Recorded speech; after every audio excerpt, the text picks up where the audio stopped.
Next is metallurgy, and the first point is Earth was born about 4 billion year ago. आता मला वाटतं human इव्होल्युशनमध्ये पाहिलं आपण आहे की नाही, की अर्थचं जे फॉर्मेशन आहे हे 4.5 बिलियन इयर्स ॲगो झालेलं आहे.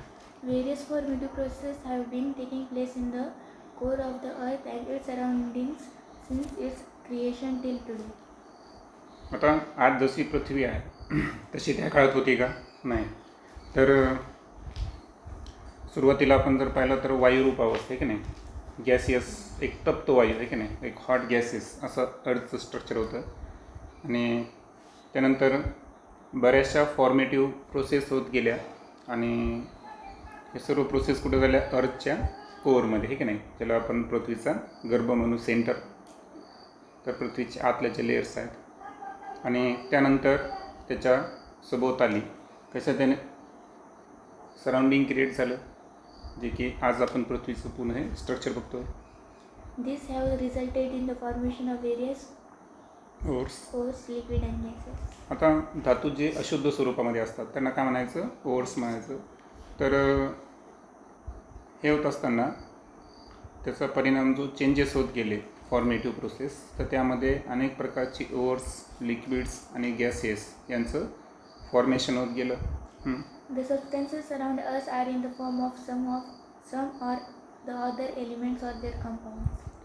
आता आपल्या आजूबाजूला जेवढे काही सबस्टन्स आहेत, तर काही जे आहेत हे एलिमेंटच्या फॉर्ममध्ये आहेत आणि काही हे कंपाऊंडच्या सुद्धा फॉर्ममध्ये आहे. आणि अनदरसुद्धा टाईपमध्ये आपला तिसरा तो कोणता आहे? Mixture. Okay. In the beginning, elements were classified in accordance with their chemical and physical properties into the types of metals, non-metals and metalloids, and these are in use even today. आता सुरुवातीच्या काळात जर पाहिलं आपण तर एलिमेंटचं जे classification आहे त्याचा क्रायटेरिया काय होता? तर तो होता मूलद्रव्यांचे फिजिकल अँड केमिकल प्रॉपर्टीज, भौतिक आणि रासायनिक गुणधर्म. आणि या क्रायटेरियावर 3 टाईप्स हे आपण एलिमेंट्सचे कन्सिडर करायचो, जे की आज पण आहे आणि जे की आपण स्टँडर्ड 8मध्ये लर्न केलं आहे: मेटल्स, नॉन मेटल्स आणि metalloids. You have studied their characteristics in the last standard. Okay. We are going to get more information about them in this lesson. ठीक आहे. त्यानंतर आपण सुरुवातीला काय करू? मेटलच्या काही फिजिकल प्रॉपर्टीज आहेत त्या थोडंसं रिवाइंड करू. Metals exist mainly in solid state. आता नॉन मेटल जे आहेत ना, तर ते तिन्ही फॉर्ममध्ये असतात. कोणत्या कोणत्या? सॉलिड, लिक्विड आणि गॅसियस. पण मेटलचं जनरल फिजिकल स्टेट पाहिलं तर ऑर्डिनरी टेम्परेचर किंवा रूम टेम्परेचरला मेटल हे सॉलिड स्टेटसमध्ये असतात आणि त्याच्यामध्ये एक्सेप्शन पुढे दिले आहेत. The metals namely mercury and gallium exist in liquid state at room temperature. आणि अपवाद म्हणून आपण मर्क्युरी आणि गॅलियमचं एक्झाम्पल देऊ शकतो की हे असे मेटल्स आहेत की रूम टेम्परेचरला ते कोणत्या स्टेटमध्ये असतात? लिक्विड स्टेटमध्ये असतात. Metals possess luster. आता हे आपण पाहिलं होतं डायमंडच्या संदर्भात. डायमंड हा कार्बनचा एलोट्रॉप आहे आणि मोस्ट लस्टरियस सबस्टन्स आहे, परंतु ते एक्सेप्शन आहे. जनरली नॉन मेटल्स काय असतात? नॉन लस्टेरियस असतात. मात्र मेटल्सचं एक वैशिष्ट्य आहे की मेटलचा जो सरफेस आहे तर त्याला आपण पॉलिश करू शकतो. ते लस्टरचं काही की असते त्याच्यामध्ये. The metallic luster goes on decreasing due to exposure to atmospheric oxygen and moisture and also in presence of some reactive gases.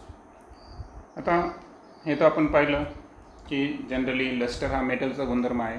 पण जे मेटलिक लस्टर आहे तर ॲक्च्युअल हे डिक्रीज होत जातं, कारण आपल्याला माहीत आहे की एकदा का ऑक्सिजनच्या संपर्कात आला तर त्याचं काय झालं? ऑक्सिडेशन. जसं की आपण आयर्नमध्ये जर पाहिलं तर हे की नाही, आयर्न ऑक्साईडमध्ये फॉर्मेशन होते, ते त्याचा रस्ट आहे की नाही. त्यानंतर मॉइश्चर, H2O जर हवेमध्ये प्रेझेंट असेल तर दमटपणामुळे सुद्धा बऱ्याच मेटलचं काय होतं? कोरिजन होतं, रस्टिंग होतं आणि त्यामुळं मेटॅलिक लस्टर काय होते? डिक्रीज होते. आणि in presence of some reactive gases, जसं की एक्झाम्पल जर पाहिलं आपण तर सिल्वर आहे ना, चांदी, तर ते काळी पडते because of hydrogen sulphide gas आहे की नाही. तर म्हणजे असे ऑक्सिजन आहे, मॉइश्चर म्हणजे आपण काय करू, H2O कन्सिडर करू, आणि काही रिॲक्टिव्ह गॅसेस आहे की त्यांच्या प्रेझेन्समध्ये मेटॅलिक लस्टर काय होतं, डिक्रीज होतं. We know that metals have the properties namely Ductility. ductility and malleability.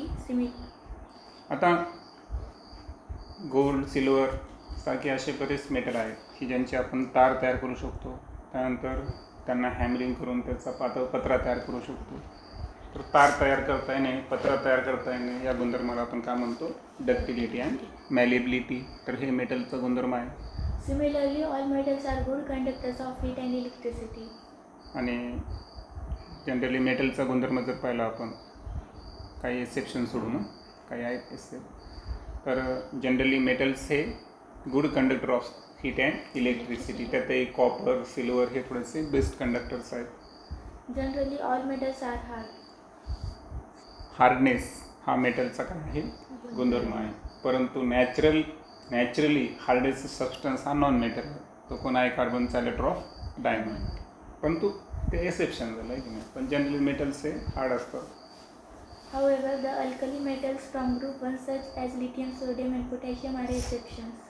आता पिरियडिक टेबलचा आपण अभ्यास केला आहे. अल्कली मेटल्स म्हणजे कोण, ग्रुप नंबर 1, आणि त्याची सुरुवातीचे 3 मेंबर जर पाहिले आपण, पहिला तर मेंबर हायड्रोजन आहे ना, सेकंड कोणता आहे, लिथियम, थर्ड सोडियम आणि फोर्थ पोटॅशियम. तर यामध्ये हे थोडेसे एक्सेप्शन आहे. आता एक्सेप्शन कसं की लिथियम जो आहे ना, हा लिस्ट डेन्सिटी असणारा काय आहे, मेटल आहे. पाण्यापेक्षा पण त्याची घनता कमी आहे.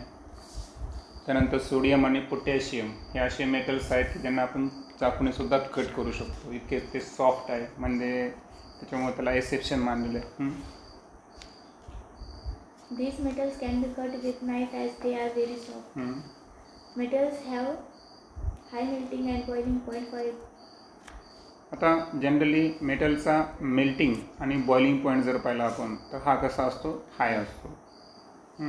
For example, tungsten metal has the highest melting point, 3422 degrees Celsius. आणि आपल्याला माहिती आहे की जो बल्ब आहे त्यामध्ये कशाची तार वापरली असते, टंगस्टनची. आणि रिझन जर पाहिलं आपण, तर मेल्टिंग पॉईंट हायेस्ट आहे 3422 डिग्री सेल्सिअस.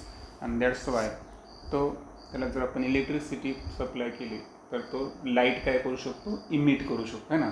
बल्बमधून प्रकाश बाहेर पण नाही, आपण याला काय म्हणू, इमिट म्हणू. Okay. On the contrary, the melting and boiling point of the metals such as sodium, potassium, mercury, gallium are very low. आणि मेल्टिंग आणि बॉइलिंग पॉईंट असे मेटल्स की ज्यांचं कमी असेल, तर त्यामध्ये वरचे सॉफ्ट मेटल आले, सोडियम, पोटॅशियम. त्यानंतर रूम टेम्परेचरला जे लिक्विड फॉर्ममध्ये असतात ते सुद्धा आले, मर्क्युरी, गॅलियम. हे सर्वचे सर्व लो मेल्टिंग पॉईंट आणि बॉइलिंग पॉईंटवाले. A sound is produced when certain metals are stuck.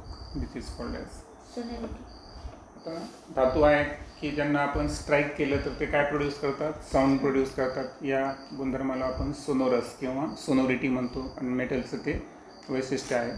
आणि जे मेटल साऊंड क्रिएट करतात त्यांना आपण कोणते मेटल्स म्हणतो, सोनोरस मेटल्स. त्यानंतर physical properties of non metals. When properties of non-metals are considered, it is found that some non-metals are in solid state while some are in gaseous state. आता non metals सांगितल्याप्रमाणे तिन्ही physical स्टेटमध्ये दिसून येतील. सल्फरसारखे काही non metals आहेत की जे सॉलिड स्टेटमध्ये आहे. ब्रोमिनसारखे काही आहेत जे लिक्विड फॉर्ममध्ये आहेत. आणि त्यानंतर क्लोरीनसारखे काही नॉन मेटल आहेत की जे गॅसियस स्टेटमध्ये पण असतात. म्हणजे प्रत्येक फिजिकल स्टेटमध्ये आपल्याला ते दिसून येतील. Exception is the non-metal bromine which exists in liquid state. Okay, me already सांगितलं की ब्रोमिनचा हा एकमेव असा नॉन मेटल आहे जो रूम टेम्परेचरला लिक्विड स्टेटमध्ये आहे. Non-metal do not possess luster, but iodine is the exception as its crystalline are shiny. आता नॉन मेटल हे लस्टर पोजेस करत नाही, परंतु आयोडीन जे क्रिस्टल असेल, नंतर कार्बनचा लेटर ऑफ डायमंड, हे दोन्ही काय आहेत त्याचे एक्सेप्शन आहे. कारण त्यांचे क्रिस्टल्स काय करतात, थोडेसे शायनी असतात. Non-metals are not hard. Diamond, which as an allotrope of carbon, is the exception. Diamond is the hardest natural substance. आता नॉन मेटल्स हे जनरली हार्ड नसतात. त्याला एक्सेप्शन आहे कार्बनचा ॲलोट्रॉफिक फॉर्म. कार्बनचे 3 ॲलोट्रॉफिक फॉर्म आहे. त्यामध्ये पहिला आहे डायमंड, दुसरा आहे ग्राफाईट आणि तिसरा आहे फ्युलरॉन. पैकी डायमंडचं वैशिष्ट्य म्हणजे तो हार्डेस्ट नॅचरल सबस्टन्स जरी असेल मात्र तो हार्डेस्ट नॅचरल सबस्टन्स आहे. आणि जनरली आपण म्हणतो की नॉन मेटल्स हार्ड नसतात, परंतु तो त्याला काय झाला एक्सेप्शन. ग्राफाईटसुद्धा एक्सेप्शन आहे. पण ग्राफाईट हा असा एक नॉन मेटल आहे, म्हणजे असं नॉन मेटल आहे की ज्याच्यातून इलेक्ट्रिसिटी काय होऊ शकते कंडक्ट. तो सुद्धा कार्बनचा ॲलोट्रॉफिक फॉर्म पुढे आहे असतं. ठीक आहे. Non-metals have low melting and boiling points. Boiling आणि मेल्टिंग पॉईंट कमी असतो. Non-metals are bad conductor of electricity and heat. Generally non मेटलचा ट्रेंड जर पाहिला आपण तर हीट आणि इलेक्ट्रिसिटी त्याच्यातून वाहत नाही, त्याच्यामुळे ते बॅड कंडक्टर आहे. Graphite, an allotrope of carbon, is an exception as it is a good conductor of electricity. Bad conductor आपण इन्सुलेटर पण म्हणू शकतो. आणि ग्राफाईट जो की आत्ताच बोललो आपण कार्बनचा ॲलोट्रॉफिक फॉर्म, तर तो एक्सेप्शन आहे कारण त्याच्यातून इलेक्ट्रिसिटी काय होऊ शकते कंडक्ट होऊ शकते. Then chemical properties of metals. Metals are reactive. आता मेटल्स जर पाहिलं आपण तर बरेच मेटल आहे ज्यांची कोल्ड वॉटरसोबत अभिक्रिया होते, ऑक्सिजनसोबत होते, बरोबर. तर याचा अर्थ काय आहे की मेटल्स जे आहेत हे अभिक्रियेमध्ये आवर्जून भाग घेतात, म्हणजे ते कसे आहेत रिॲक्टिव्ह आहेत. They lost electrons easily and become positively charged ions. आता मेटलची जी टेंडन्सी आहे तर व्हॅलेन्स सेलमधले जे इलेक्ट्रॉन असतात, आपण जनरली पाहिलं की मेटलमध्ये मॅक्झिमम किती इलेक्ट्रॉन असतात, अप टू 3 इलेक्ट्रॉन्स असतात. आणि ते इलेक्ट्रॉन्स लॉस करून है ना स्वतःचं ऑक्टेट कंप्लीट करणं आणि कॅटायनचं फॉर्मेशन करणं. सो इलेक्ट्रॉन जेव्हा लॉस होतील तेव्हा ते काय बनतील positively charge. That is why metals are called electropositive elements. आणि कॅटायन्स फॉर्मेशन करणे, दॅट्स वाय आपण त्यांना कोणते एलिमेंट्स म्हणतो electropositive elements. Do you know? Substances which are good conductors of heat are usually good conductors of electricity as well. आता मगाशी आपण पाहिलं की मेटलमध्ये आपण पाहिलं की कंडक्टर्स जे आहेत मेटल्स आहेत हे हीट अँड इलेक्ट्रिसिटीचे गुड कंडक्टर आहेत. पण ग्राफाईट संदर्भात काय पॉईंट पाहिला बरं की तो फक्त गुड कंडक्टर कशाचा आहे इलेक्ट्रिसिटी. हीट आला का नाही. म्हणून इथं सांगितलं की सामान्यपणे जे सबस्टन्स हीटचे गुड कंडक्टर असतात तर ते इलेक्ट्रिसिटीसुद्धा असतात. Similarly, bad conductors of heat are also bad conductors of electricity. आणि जनरली जे हीटचे बॅड कंडक्टर आहेत ते इलेक्ट्रिसिटीचे सुद्धा काय असतात बॅड कंडक्टरच असतात. The exception is diamond, which is bad conductor of electricity but good conductor of heat.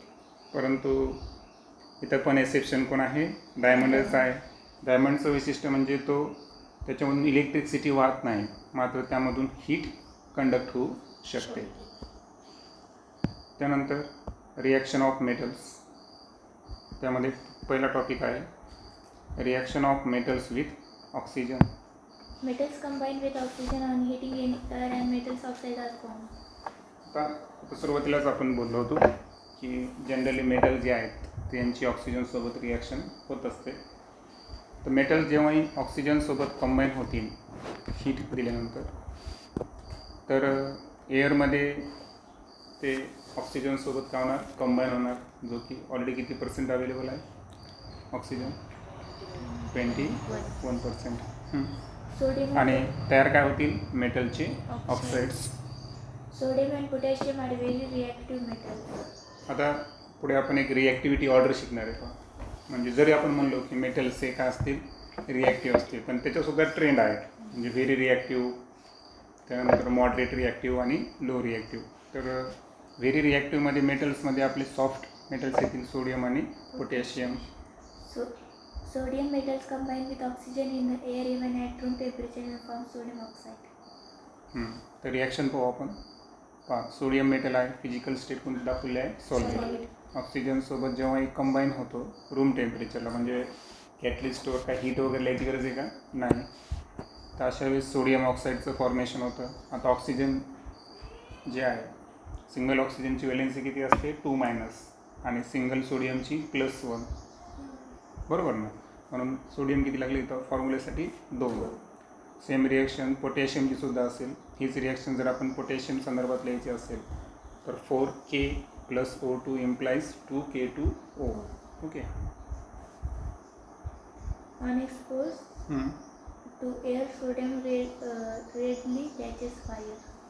आणि एअरच्या एक्सपोजरला आला, संपर्कात आला की सोडियम काय करतो या ठिकाणी पेट घेतो. Okay. Therefore, to prevent accident in the laboratory or elsewhere, it is kept in purity. आणि म्हणून हे ॲक्सिडेंट लॅबोरेटरीमध्ये किंवा कुठेही टाळायचं असेल तर आपल्याला सोडियमला कुठं प्लेस करावं लागेल? केरोसिनच्या आतमध्ये प्लेस करावं लागेल. Oxides of some metals are soluble in water. आता काही मेटलचे ऑक्साईड्स जे आहेत हे वॉटरमध्ये कसे आहेत? सोल्युबल आहेत. आणि स्टँडर्ड 8मध्ये सुद्धा पाहिलं होतं आपण की मेटल ऑक्साईड्स जे आहेत ना तर यांचं नेचर बेसिक असतं. मेटल ऑक्साईडचं नेचर काय असतं? बेसिक. लक्षात आलं? बेसिक का असतं? कारण वॉटरसोबत रिॲक्ट होऊन काय तयार करतात? ते बेस तयार करतात. दॅट्स वाय स्टँडर्ड 8चं स्टेटमेंट येते है ना. मेटल्स अँड नॉन मेटल या चॅप्टरमधलं 7वं चॅप्टर की जेव्हाही मेटलचे ऑक्साईड्स हे वॉटरसोबत रिॲक्ट होतात त्याच्यामध्ये ते सोल्युबल असतात.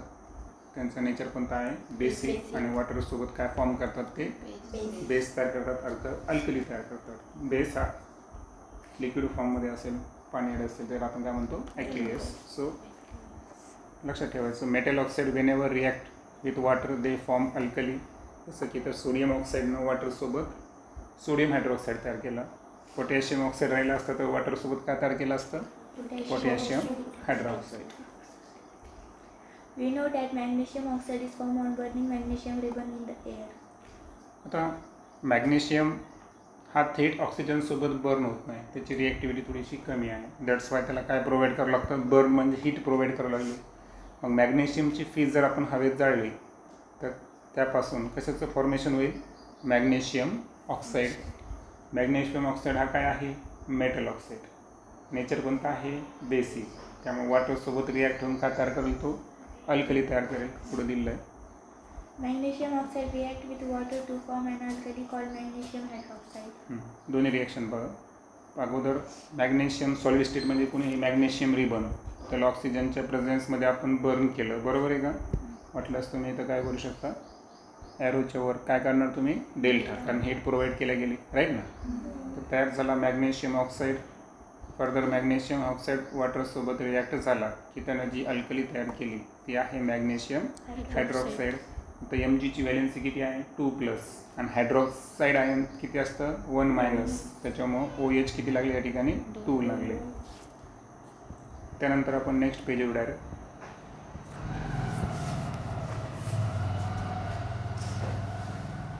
Sodium and potassium metals react rapidly and vigorously with water and liberates hydrogen gas. आता सोडियम आणि पोटॅशियमची रिॲक्शन तर आपण ऑक्सिजनसोबत पाहिली की ती रूम टेम्परेचरला काय करले? लगेच सोडियम तापण पाहिला की पेटच धरलं डायरेक्ट. त्याला आपण त्याच्यामुळे केरोसिनमध्ये प्लेस केलं आणि जनरली पाहिलं की त्यांनी स्वतःचे काय तयार केले? अगोदर ऑक्साईड्स आणि नंतर वॉटरसोबत काय तयार केले? अल्कली. आता सोडियम आणि पोटॅशियम जे आहेत हे मेटलची वॉटरसोबत रिॲक्शन जर पाहिलं तर 2 शब्द आहेत पहा, रॅपिडली आणि विगरसली. म्हणजे अतिशय जलदपणे आणि प्रखरतेने ते पाण्यासोबत काय व्हायला या ठिकाणी? रिॲक्ट व्हायले आणि लिबरेट करतात हायड्रोजन गॅस. रिॲक्शन जर पाहिले आपण तर सोडियमनं वॉटरसोबत अल्कली तयार केली, सोडियम हायड्रॉक्साईड. बाहेर पडला हायड्रोजन प्लस हीट. आता ही हीट बाहेर पडली म्हणजे कोणत्या टाईपची रिॲक्शन आहे? एक्झोथर्मिक. पोटॅशियम जो आहे त्याने वॉटरसोबत पोटॅशियम हायड्रॉक्साईड बाहेर तयार केला. बाय प्रोडक्ट आहे hydrogen gas plus heat. On the other hand, calcium reacts with water slowly and less vigorously. आणि सोडियम आणि पोटॅशियमच्या तुलनेमध्ये जो कॅल्शियम आहे त्याचा ॲटॉमिक नंबर किती आहे? 20. तर हा वॉटरसोबत स्लोली आणि लेस विगरियसली रिॲक्ट होतो. The hydrogen gas released in this reaction collects on the surface of metals in the form of bubbles and the metals floats in water. आता याही रिॲक्शनमध्ये हायड्रोजन गॅस बाहेर पडेल, प्रचंड प्रमाणात हीट वगैरे काही बाहेर पडणार आहे का? नाही. तर ॲक्च्युअल हायड्रोजन गॅस जो रिलीज व्हायला ना तर तो ॲक्च्युअल बबल्स म्हणजे एक बुडबुड्यांच्या स्वरूपामध्ये काय होतो, त्या मेटलच्या सरफेसवर काय होतो, कलेक्ट केला जातो. आणि मेटल जो आहे हा कशामध्ये, वॉटरमध्ये काय होतो, फ्लोट. ओके. रिॲक्शन जर पाहिले आपण, कॅल्शियम आहे आपल्याकडे, वॉटरसोबत स्लोली आणि लेस विगेरियसली रिॲक्ट झाला, त्यानं सुद्धा अल्कली तयार केली, कॅल्शियम हायड्रॉक्साईड. ग्रुप नंबर 2 असल्यामुळे कॅल्शियमची व्हॅलेन्सी आहे 2 आणि बाय प्रोडक्ट आहे H2. The metals aluminium, iron and zinc do not react with cold or hot water, but they react with steam to form their oxides. आता आपण पाहिलं की sodium आणि potassium rapidly आणि विगरियसली रिॲक्ट झाले, कॅल्शियम स्लोली आणि लेस विगरियसली. परंतु ॲल्युमिनियम, झिंक आणि आयर्न हे मेटल्स कोल्ड वॉटरसोबतसुद्धा रिॲक्ट होत नाही आणि हॉट वॉटरसोबतसुद्धा नाही. मात्र जी पाण्याची वाफ आहे, स्टीम, त्याची सोबत मात्र ते काय करतात, स्वतःचे ऑक्साईड्स तयार करतात आणि यामध्ये हायड्रोजन गॅस काय होतो, बाहेर पडतो. जसं की ॲल्युमिनियमनं वॉटरसोबत ॲल्युमिना अर्थातच ॲल्युमिनियम ऑक्साईड तयार केलं, Al2O3. तर ॲल्युमिनियमची व्हॅलेन्सी 3 आहे आणि ऑक्सिजनची 2-, त्याच्यामुळे व्हॅलेन्सी त्या तुम्हाला माहिती आहे एक्सचेंज होऊन फॉर्म्युला तयार होतो Al2O3 आणि बाहेर पडणारा गॅस कोणता आहे, हायड्रोजन. त्यानंतर आयर्न जो आहे त्यानं सुद्धा स्टीमसोबत कशाचं फॉर्मेशन केलं, Fe3O4. आता Fe3O4 जो आहे ना, तर याचं नाव आहे मॅग्नेटिक ऑक्साईड किंवा दुसरं नाव आहे त्याला मॅग्नेटाईट. आणि याच्यामध्ये जर आपण पाहिलं तर ऑक्सिजनची व्हॅलेन्सी 4 to 8 दिसेल आपल्याला, आहे की नाही. तर ते Fe कडून आपण फेरस आणि फेरिक दोन्ही जर घेतली, फेरस घेतली तर 3 to 6, फेरिक घेतली 3 3 9. तर तसं नसून ते थोडंसं आपण पुढच्या स्टँडर्डमध्ये डीपमध्ये पाहू. तर ॲक्च्युअल त्याच्यामध्ये दोन्ही वापरले आहेत. म्हणजे ॲक्च्युअल त्याच्यामध्ये फेरसची 2 आणि फेरसची 3 असे, म्हणजे फेरस आणि फेरिक यांची दोन्हींची ऑक्सिडेशन स्टेट वापरून तो कंपाऊंड तयार केला आहे. म्हणजे ती स्पेशल केस आपण फर्दर स्टडी करू. ज्याने त्याला लिहिताना सुद्धा आयर्न कंसामध्ये सेकंड आणि थर्ड लिहितात, म्हणजे याचा अर्थ फेरस आणि फेरिक दोन्हींचा कॉम्बिनेशन यूज केलेला आहे. आणि तिसरं जर पाहिलं आपण झिंक, तर तो स्टीमसोबत काय तयार केलं त्यानं, झिंक ऑक्साईड. दोघांची व्हॅलेन्सी 2, झिंक 2+ असते ना व्हॅलेन्सी, आणि हायड्रोजन गॅस. आता फिगर दाखवलं आहे reaction of metal with water.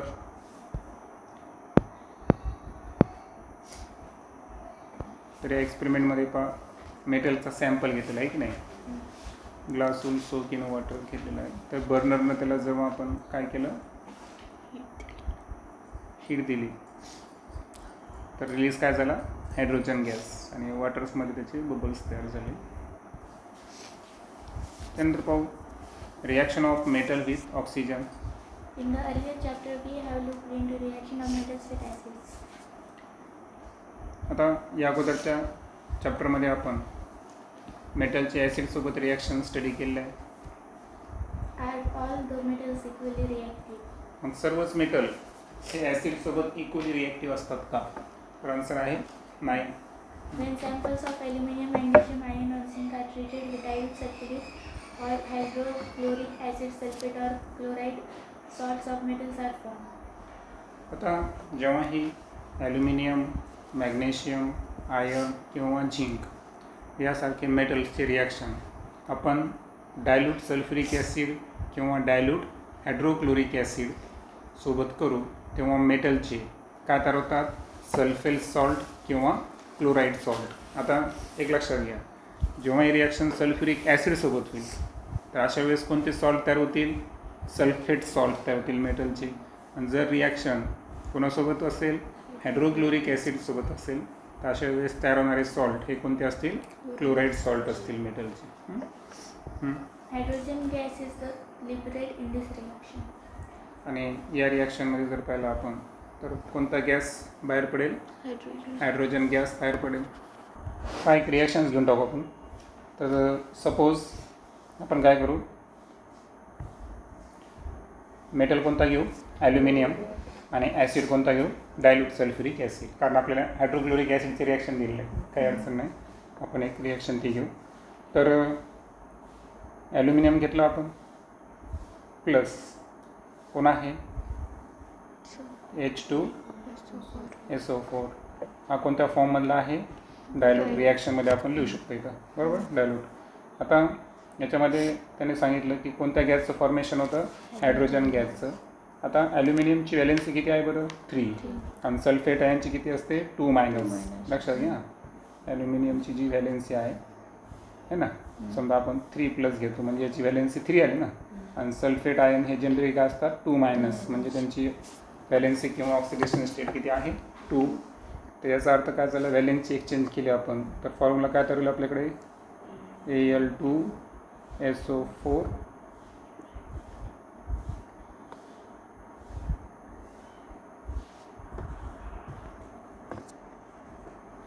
3 times घेणार आपण, बरोबर, आणि रिलीज कोणावर या ठिकाणी, हायड्रोजन गॅस. आता हे रिॲक्शन जेव्हा आपल्याला बॅलेन्स करायचे असेल तर ॲल्युमिनियम किती वापरले आपण, 2. सल्फेट आयन किती वापरले, 3. दॅट्स वाय हायड्रोजन आयनसुद्धा किती झाले, 3. अशा पद्धतीने आपण बॅलेन्स करू शकतो.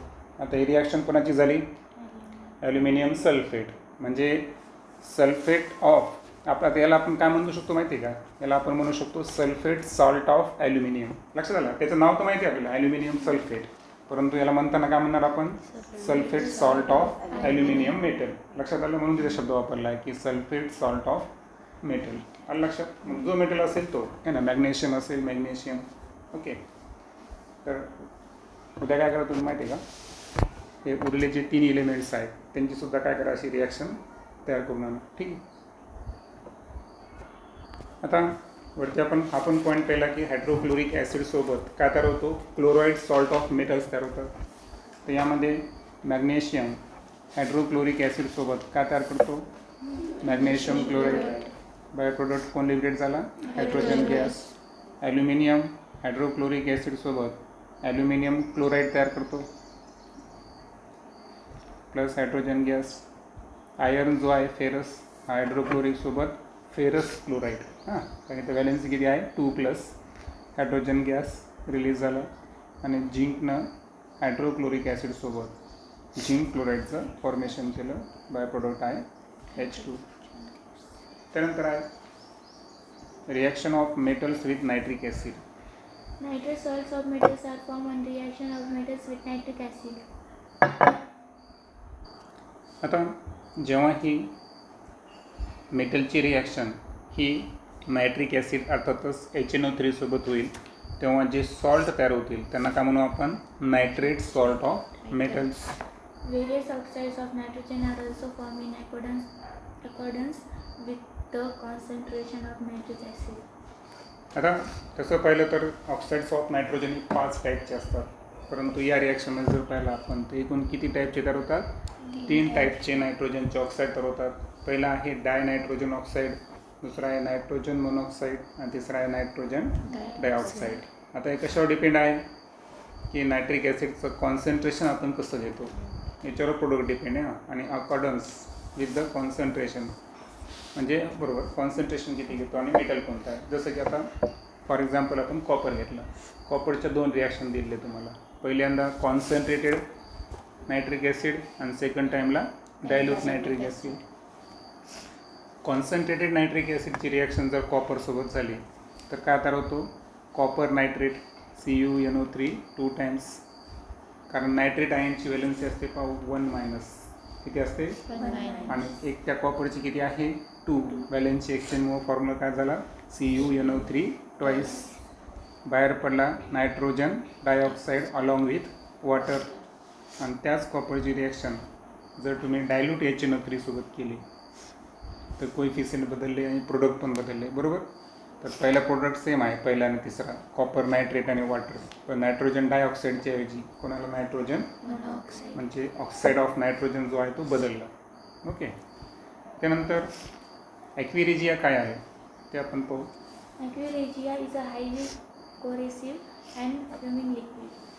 पहा, तर ॲक्वेरिजिया जो आहे ना, तर हे हायली कोरेसिव्ह म्हणजे अतिशय जास्त प्रमाणात क्षरण करणारा आणि फ्युमिंग लिक्विड आहे, म्हणजे उग्रवास असणारं. ओके, असं लिक्विड आहे. It is one of the few regions which can dissolve the noble metals like gold and platinum. तर गोल्ड आणि प्लॅटिनियम सारखे जे नोबल मेटल्स आहे, ज्यांना आपण राजधातू म्हणतो, हे की नाही, तर त्यांना डिझॉल्व करण्याची क्षमता फार कमी रिएजंट्समध्ये असते. आणि ती क्षमता कोणामध्ये आहे? ॲक्वे रेजियामध्ये आहे. Aqueous regia is freshly prepared by mixing concentrated hydrochloric acid and concentrated nitric acid in the ratio 3:1. आता ॲक्वे रेजिया कसं तयार केलेलं आहे? तर HCl आणि HNO3, बरोबर. तर हायड्रोक्लोरिक ॲसिड आणि नायट्रिक ॲसिड हे आपल्या 3:1, म्हणजे 75% जर आपण HCl वापरलं तर 25% काय करायचं? Nitric acid. दोन्ही कोणत्या फॉर्ममध्ये पाहिजे? कॉन्सन्ट्रेटेड. त्यांना त्या प्रोपोर्शनमध्ये जर मिक्स केलं तर फॉर्मेशन होतं ॲक्वे रेजियाचं. देन आहे reaction of metals with salt of other metals. त्यामध्ये आपण पाहू. ठीक आहे, आपल्या ॲक्टिव्हिटी दिलेली नाही. आता ही ॲक्टिव्हिटी आपल्याला घ्यावं लागेल. Apparatus. Copper wire, iron nail, beaker or a big test tube, etc. आता यामध्ये आपण कॉपर वायर घेतली, आयर्न नेल लोखंडी खिळा घेतला, एक बेकर घेतलं किंवा त्याची ह्याची बिग टेस्ट ट्यूब घ्यायची आपल्याला. Chemicals Aqueous solution of ferrous sulfate and copper sulfate. आणि 2 सोल्युशन घेतले आपण. पहिल्या याच्यामध्ये जर पाहिलं आपण तर निळ्या रंगाचं काय दिसेल आपल्याला? कॉपर सल्फेट सोल्युशन दिसेल. आणि दुसऱ्या टेस्ट ट्यूबमध्ये आपल्याला काय दिसेल? Ferrous sulphate solution. Procedure. Take a clean copper wire and a clean iron nail. आता एक स्वच्छ असं कॉपर वायर आणि क्लीन असं आयर्न नेल आपल्याला घ्यायचं आहे. Dip the copper wire in ferrous sulfate solution and the iron nail in copper sulfate solution. पहा, तुम्ही जर पाहिलं तर कॉर्क आणि थ्रेडला जोडलेलं एक आयर्न नेल दिसेल तुम्हाला, आहे की नाही. आणि तो ज्या टेस्ट ट्यूबमध्ये इमर्स केलेला आहे त्याच्यामध्ये कोणतं सोल्युशन आहे? कॉपर सल्फेट सोल्युशन, जे की सुरुवातीला कोणत्या रंगाचं आहे? ब्ल्यू रंगाचं आहे. आणि सेकंड टेस्ट ट्यूबमध्ये जर पाहिलं आपण तर कॉर्क आणि थ्रेड, जो आपण कॉर्कला जे थ्रेड जोडलेला आहे त्या दोऱ्याला काय लावलेलं आहे? कॉपरची क्लीन वायर आहे. आणि ती कोणत्या सोल्युशनमध्ये? फेरस सल्फेट सोल्युशनमध्ये डीप केलेली आहे. Okay. Keep on observing continuously at a fixed interval of time. आणि थोड्या थोड्या फिक्स इंटरवल ऑफ टाईमनं आपल्याला काय करायचं आहे? चेंजेस काय आले ते ऑब्झर्व करायचं आहे. आणि त्या संदर्भात 3 प्रश्न दिले आपल्याला. In which test tube a reaction had taken place? आता कोणत्या टेस्ट ट्यूबमध्ये रिॲक्शन घडली? तर रिॲक्शन जी आहे ना ती फर्स्ट टेस्ट ट्यूबमध्येच घडलेली आहे. तर त्याच्यामध्ये काय होतं की जे ब्ल्यू रंगाचं सोल्युशन आहे हे थोडंसं ब्ल्यू ग्रीनिश किंवा ग्रीनिश लेअर तयार होते. Okay. Second. How did you recognize that a reaction has taken place? हां, ते एक सांगायचं राहिलं की सेकंड टेस्ट ट्यूब जी आहे तर त्यामध्ये आपल्याला कोणत्याही प्रकारची रिॲक्शन दिसली नाही. No reaction. आणि आपण रेकग्नाईज कसं केलं? तर रेकग्नाईज असं केलं की पहिल्या सोल्युशनमध्ये कॉपर सल्फेटचं सोल्युशन कोणतं होतं? ब्ल्यू रंगाचं होतं. नंतर ते सोल्युशन ग्रीन रंगाचं झालं. तर याच्यामध्ये झालं काय की आयर्न जो आहे हा कॉपरपेक्षा मोर रिॲक्टिव्ह असल्यामुळं त्यानं सल्फेट सोल्युशनला डिस्प्लेस केलं आणि स्वतःचं सोल्युशन तयार केलं आयर्न सल्फेट. बरोबर आहे का? मात्र कॉपर आणि फेरस सल्फेट या दोघांमध्ये जेव्हा आपण कॉपरची वायर जेव्हा इमर्स केली होती तर मुळात काय झालं की कॉपर हा आयर्नपेक्षा कसा आहे? लेस रिॲक्टिव्ह आहे. कॉपर हा आयर्नपेक्षा कसा आहे? लेस रिॲक्टिव्ह असल्यामुळे त्यानं सल्फेट सोल्युशनला त्याच्यातून डिस्प्लेस करू शकला का तो? नाही. What is the type of reaction? आता पहिल्या रिॲक्शनमध्ये आयर्ननं कॉपरला डिस्प्लेस केलं त्याच्या सल्फेट सोल्युशनमध्ये. दॅट्स वाय ती कोणती रिॲक्शन आहे? Single displacement reaction. मात्र सेकंड रिॲक्शनमध्ये कॉपर वायर जो आहे तर तिथं कोणत्याही प्रकारची रिॲक्शन घडलेली नाही. आणि रिझन सांगितलं आपण तो आयर्नपेक्षा कसा आहे? लेस रिॲक्टिव्ह. आणि त्यावरच आधारित आपली पुढची सिरीज आहे रिॲक्टिव्हिटी सिरीज ऑफ मेटल्स. ते आपण उद्या पाहू.